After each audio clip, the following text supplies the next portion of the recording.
Hello है हामी दार्जिलिङको बिहान आउनु नानीहरू एक्सर्साइज गर्ने नानीहरू यहाँनिर हुनु त यहाँनिर के भन्छ तिमीहरूको त फेरि आउँदैन त वर्ड बिचरा भाइहरूलाई अस्ति एचएमआईले जुन चाहिँ अब वर्ल्डको यहाँनिर एउटा भयो है भयङ्कर इभेन्ट भयो त्यसको उब्रेको चिजहरू अब उब्रेको त के भन्नु अब त्यो चिजहरू म भाइहरूलाई दिएर आऊ त तिमी पनि हो यिनीहरूलाई दिइरहेछ and they are looking for a place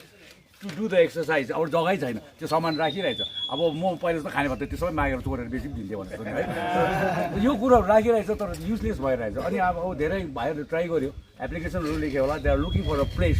अन्त त्यसको लागि यसो हाम्रो दार्जिलिङको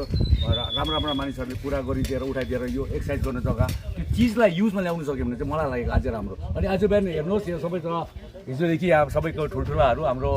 भोडेबसीको ओसीसा पनि हुनुहुन्छ यहाँ भाइ हुनुहुन्छ यहाँ किशोर यहाँ सबैजना मिलेर चाहिँ एउटा केक हामीले प्लान गऱ्यो भने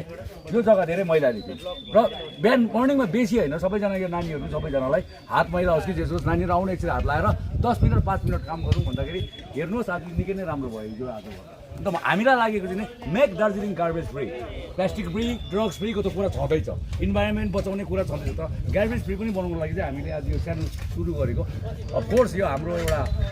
एक्सर्साइज गर्ने जग्गा मात्रै सफा गरेको आज तर गर्दाखेरि हुँदो रहेछ भन्ने चाहिँ यो एउटा प्रुफ हो अनि यसरी नै बिस्तारै चौरस्ता वरिपरि अनि जहाँ जहाँ बस्नुहुन्छ सायद चोक बजार गान्धी रोड कहीँ पनि सबैले तीको मान्छे मिलेर चाहिँ मर्निङमा बेसी होइन 5 मिनट 10 मिनट सबै मिलेर 10-12 मिलेर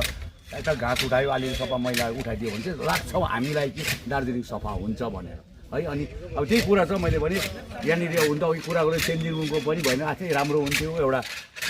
पिसाब गर्ने जग्गा पनि भयो भने अझै राम्रो हुन्थ्यो भन्ने कुरा पनि हुन्थ्यो त्यो अब भयो भने चाहिँ राम्रै हो तर हामीले चाहिँ एउटा हाम्रो एउटा विचार मात्रै पोखेको हामीले कुनै कसैलाई फोर्स गरेको होइन कसैलाई बनाइदिनुहोस् भनेको यति साह्रो पनि यहाँनिर सल्लाह भइरहेको छ कि यदि कोही आएर म्युनिसिपल होस् या कुनै पनि बोर्ड होस् या कोही पनि आएर हामी यति दिन्छौँ भने यहाँनिर भएको सबैजनाले हामी नै 50% कन्ट्रिब्युसन गरेर इभन लेबर पनि अलिअलि हेल्प गर्न रेडी छौँ र यसलाई त्यो जग्गा बनाउनु भने कसैलाई हेल्प गर्छ भने we are here every morning नै भेट्नुहुन्छ यहाँ नानीहरू जुन कति यङ्गस्टर्सहरू छ आई थिङ्क म त सबैले चिनेको हो मैले लाइफ बिगारेको एडिक्ट भएको के गरेको र मलाई लाग्छ यो नानीहरूले जुन चाहिँ स्टिलले चाहिँ यसमा हामीले हेल्प गऱ्यो भने चाहिँ सायद our Darjeeling will become more beautiful healthy happy अनि कमिङ जेनेरेसनलाई पनि त्यो कुरोले हेल्प गर्छ जस्तो लाग्छ र यो कुरो यसो सबैहरूले सुनेर कसैले पनि हामीलाई सहायता गर्छ म भन्छु हामी आएर हामीले भनिहाल्यौँ यहाँको जति पनि मर्निङमा आउने जति पनि छ सबैको विचार राम्रो छ मैले भनिहालेँ यहाँ ओसी सर पनि हुनुहुन्छ यहाँ किशोर जो चाहिँ टुरिज्ममै काम गर्छ यहाँ नानीले धेरै नै आफ्नो एउटा रेस्टुरेन्ट्स पनि गर्दैछ ट्राइङ फर स्कुल पनि यहाँनिर अस्ति क्यालिस्थेनिक राम्रो पर्फर्मेन्स गरेको यहीँ नानी भाइहरू यहाँ देखाइदियो यति मजा आउँछ हेल्दीहरू छ अनि उनीहरूले आफूले कोसिस गर्दैछ यो कोसिसमा हामी ठुलाले अलिकति कोसिस थपिदियो भने सायद धेरै राम्रो हुन्छ मैले अघि नै भने उनीहरूको त्यो क्यालिस्थेनिक्सको जुन चाहिँ चिजहरू छ इक्विपमेन्ट्सहरू छ इट्स जस्ट ल्यान्डिङ समवेयर त्यो कामै भएको छैन युज भएको छैन त्यसको लागि यिनीहरूले बिचरा 4-5 महिना भयो मलाई as far as I know they are looking for a place and they are trying their level best and they are requesting everybody all the डिपार्टमेन्ट्सकै एउटा सानो जग्गा पायो भने चाहिँ त्यो चिजलाई ल्याएर चाहिँ युजमा गरेर चाहिँ एक्सर्साइज गर्ने र क्यालिस्थेनियन लास्ट अब जुन चाहिँ अस्ति एचएमआईले गर्यो वर्ल्ड पनि है गर्दैछ ट्राइङ फर स्कुल पनि यहाँनिर अस्ति क्यालिस्थेनिक राम्रो पर्फर्मेन्स गरेको यहीँ नानी भाइहरू यहाँ देखाइदियो यति मजा आउँछ हेल्दीहरू छ अनि उनीहरूले आफूले कोसिस गर्दैछ यो कोसिसमा हामी ठुलाले अलिकति कोसिस थपिदियो भने सायद धेरै राम्रो हुन्छ मैले अघि नै भने उनीहरूको त्यो क्यालिस्थेनिक्सको जुन चाहिँ चिजहरू छ इक्विपमेन्ट्सहरू छ इट्स जस्ट ल्यान्डिङ समवेयर त्यो कामै भएको छैन युज भएको छैन त्यसको लागि यिनीहरूले बिचरा 4-5 महिना भयो मलाई as far as I know they are looking for a place and they are trying their level best and they are requesting everybody all the डिपार्टमेन्ट्सकै एउटा सानो जग्गा पायो भने चाहिँ त्यो चिजलाई ल्याएर चाहिँ युजमा गरेर चाहिँ एक्सर्साइज गर्ने र क्यालिस्थेनियन लास्ट अब जुन चाहिँ अस्ति एचएमआईले गर्यो वर्ल्ड पनि है नाइस अब भयङ्कर पर्फर्मेन्स दिनु सकेन तर they did their best and मलाई लाग्यो त्यो फर्स्ट टाइम भएर पनि धेरै राम्रो गरेको थियो नानीहरूले भनेदेखि त्यो चिजलाई युजमा गरेर आज फेरि यिनीहरूले होल इयर प्र्याक्टिस गर्नु पायो भने चाहिँ आई थिङ्क नेक्स्ट इयरदेखि चाहिँ हाम्रो क्यालिस्थेनिकमा हाम्रो दार्जिलिङ केटाहरूले जित्छ र त्यसले गर्दा it's our humble request if anybody there to help us भनेको जस्तो नि है सबै मिलेर एउटा काम गरौँ अनि यसरी आज देखिहाल्नुभयो यो सफा गरेको र हाम्रो विचार त्यही छ दार्जिलिङलाई सफा राख्ने हेल्दी राख्ने ह्याप्पी राख्ने थ्याङ्क यू सबैलाई गुड मर्निङ आज हामी मर्निङ यहाँ कञ्चनजङ्घा मर्निङ क्लब पनि छ यहाँ हाम्रो के भन्छ RIOT पनि छ रनर्सहरू क्यालिस्थेनिक ग्रुप पनि छ यहाँ हाम्रो किशोरहरू जो चाहिँ अब टुरिज्ममा काम गर्छ र हामीले देख्दाखेरि पेस्ट्री फ्रीको कुरा छँदैछ, ड्रग्स फ्रीको कुरा छँदैछ, कुनै के अब इन्भाइरोमेन्ट सेफ के भन्छ र हामीले यहाँनिर एक्सर्साइज अलिकति मैला देखेर चाहिँ हामी सबै मिलेर बिहान 10 मिनट 5 मिनट गरेर चाहिँ गार्बेज हुन्छ के भन्छ गार्बेज फ्री दार्जिलिङ पनि बनाऊ भन्ने एउटा सानोबडी कोसिस गरेको र जति पनि यहाँ भाइहरू देख्नुहुँदैछ यहाँ यङ केटाहरू सबै एक्सर्साइज गर्नु आएको हो, सबै राम्रो फ्यामिलीको राम्रो सफा बस्नेहरू नै, तर हातसात गरेर सफा गर्छ किनभने दिस इज आवर प्लेस। अनि यो चाहिँ हामीले सोचेको किशोर हामीले बुढेसकालले हाम्रो ओसी सर पनि हुन्छ, हाम्रो अरू भाइहरू हुन्छ, हाम्रो सोचाइमा चाहिँ यो चाहिँ अब डेली बेसी होइन 10 मिनट 5 मिनट डेली नै गरेर थ्रु आउट दिएर गर्दा चाहिँ सायद यो जग्गा चाहिँ सम्हालिएको होला। अनि यता पनि देखाएर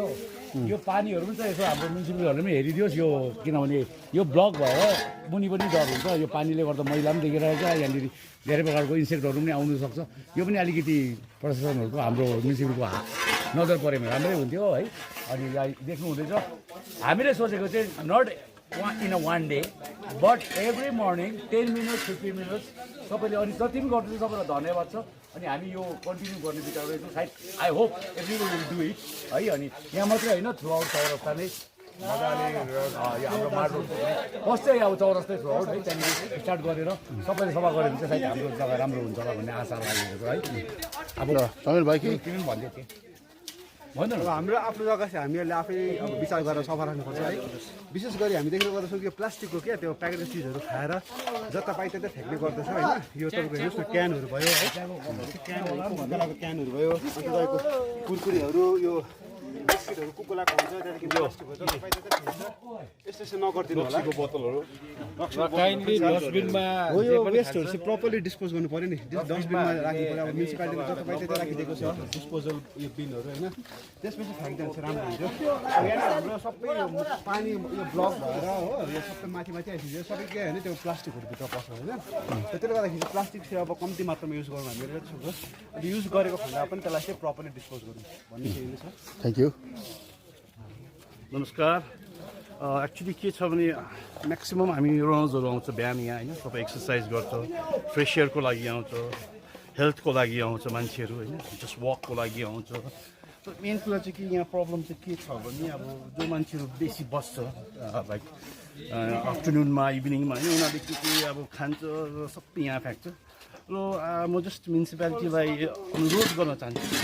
एकपल्ट कि यो एरियामा चाहिँ आएर उहाँहरूको स्टाफ त धेरै छ, तर यो एरिया चाहिँ कहिले पनि उनीहरूले सफा गर्दैन।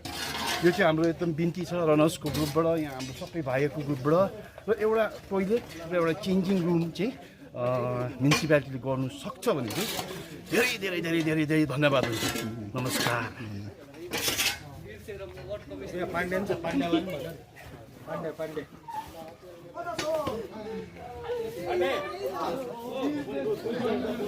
के भन्नुहुन्छ?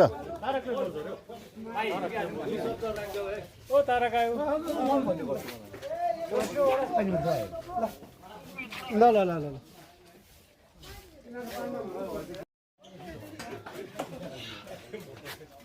भोक लाग्यो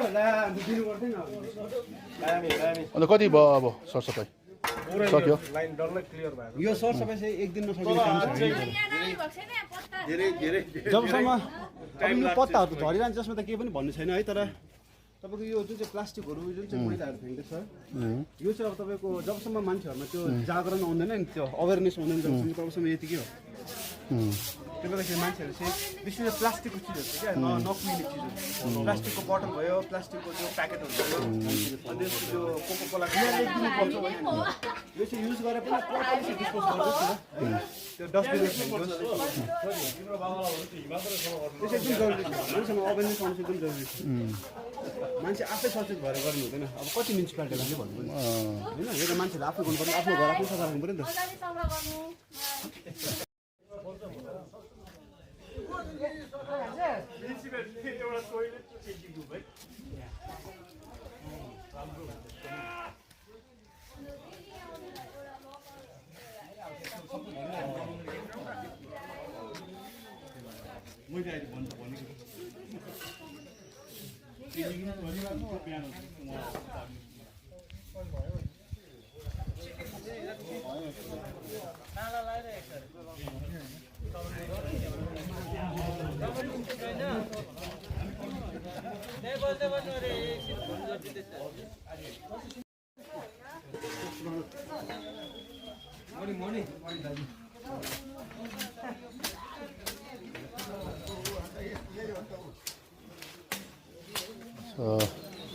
त्यसरी नै सम्पूर्ण यहाँ जति पनि मर्निङ वकमा हेल्थ फिटनेसको लागि आउने जति पनि हुनुहुन्छ उहाँहरू सबैजना मिलेर यसरी सरसफाइ गर्ने काम हिजो पनि गऱ्यो र आज पनि हामीले सरसफाइ गर्ने काम आफ्नो एक्सर्साइज गरिसकिसकेपछि चाहिँ अब हामीले यसरी सफाइ गर्ने काम आधी घन्टाको निम्ति गरिरहेछौँ। सो सबैजना हुनुहुन्छ।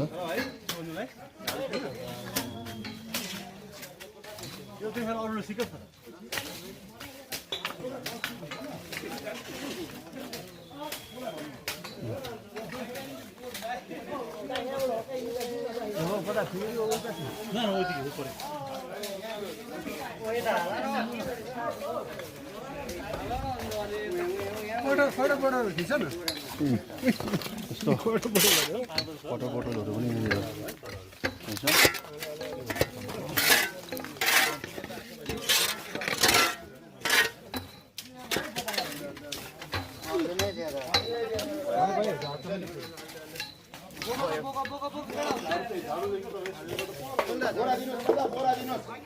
यहाँ पनि नाली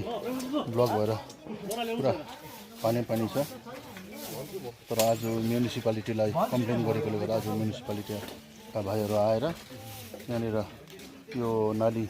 खोल्ने त कोसिस गरिरहेको छ।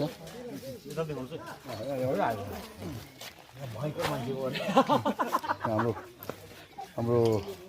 रमेशज्यू जो म्याराथनर हुनुहुन्छ र उहाँले पनि यहाँ सरसफाइ गर्ने काम गरिरहेको छ। यहाँ बस्ती टिओपी इन्चार्ज ओसी इन्द्र तामाङज्यू उहाँ पनि सरसफाइ गर्ने कार्यक्रम गरिरहेछ। उसलाई भनिराख्नु सर यस्तो यो एरियामा एउटा डस्टबिन भनिदिनु भनेर उसलाई भनिदिनु कि म अफिसमा पनि भनिदिन्छु नि त।